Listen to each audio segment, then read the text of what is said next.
On Thursday, April 5th in Austin, Texas, Willie and Annie Nelson were among those honored at the first annual Camp Casey Peace Awards. Well, other than the fact that I just love a revolution, I'm especially happy to be involved in this one with our great friends, Cindy. And anything you want to fight for, darling, I'm with you.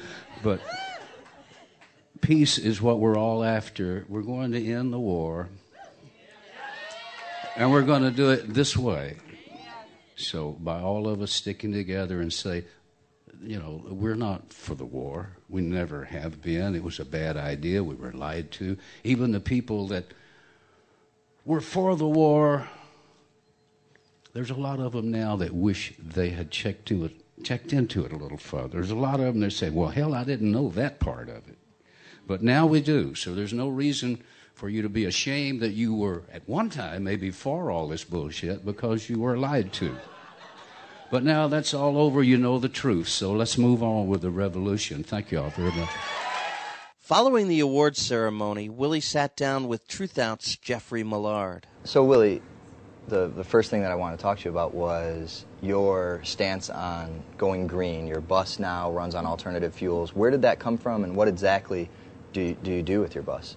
A few years ago, my wife came to me and said, I want to buy this car that runs on vegetable oil. And it was a Volkswagen Jetta, and she bought it, and it runs on vegetable oil, and I was amazed. And I saw a future maybe for the farmer, where he could probably grow himself out of his problems, also keep us from being so dependent on foreign energy. So I saw a connection with ethanol, biodiesel, alternative fuels, and the farmer. And so I have a radio show every Wednesday on XM Radio with Bill Mack on Channel 171, and I talk to the truckers. And we've been talking for over a year now, maybe a couple of years, about biodiesel and ethanol, and they're running it in their equipment. They're running their biodiesel in their trucks when they can find it, and they use 100% or they use a blend depending on where they are, what they can get, weather conditions, and they're telling me they get better gas mileage, the motors run cleaner.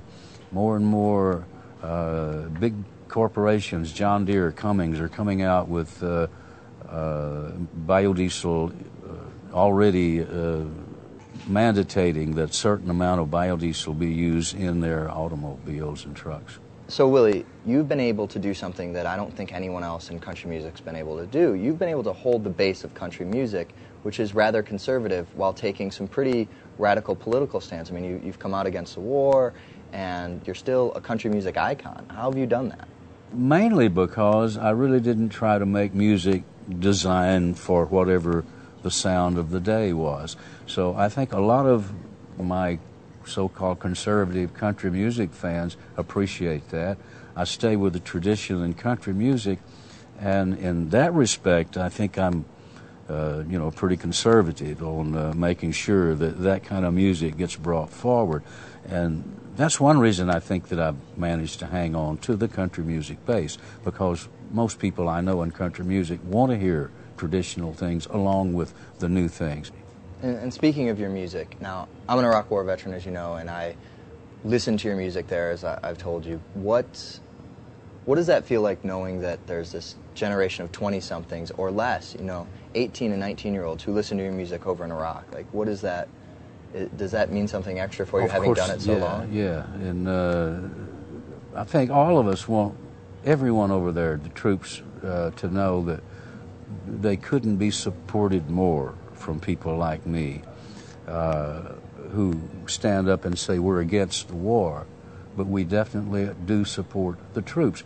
And one of the reasons that we're against this war so much is because it is not troop friendly. They weren't sent over there on a truthful mission. They went over there thinking it was for one thing and it was for something else. And I think a lot of the so-called conservative country music people thought the same thing. They thought it was a righteous war. We had to go. We were getting attacked. And come to find out, we were lied to. So a lot of those people have changed their minds. And so what is that feel that you get out on the road? Where is America, especially the heartland? You do Farm Aid, you're traveling doing your music. What does the average American in the heartland feel that we don't get in New York and D.C.?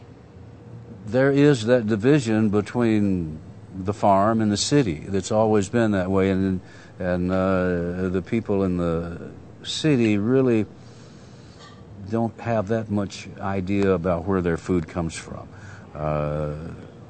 Some of them do, but most of them don't. They don't have time to worry about the farmer. They're too worried about their own problems, paying the rent, having a job. So they just expect the food to be there for them. And the farmers have been doing that for years, but they haven't been getting paid for it. Over the last 20, 30 years, we had 8 million small family farmers. Now we're down to less than 2 million small family farmers, still losing 300 to 500 a week. So that's the hole we're trying to plug up. We're trying to keep the farmers on the land, get them interested in going back on the land, and making it possible for a young couple to take a couple 300 acres and make a living. And that's not possible now. All the subsidies and everything are sent toward the big corporations, and nothing is for the small family farmer. And that's what we're trying to change. Well, I appreciate you joining us. Thanks a lot, Willie. Sure, my pleasure.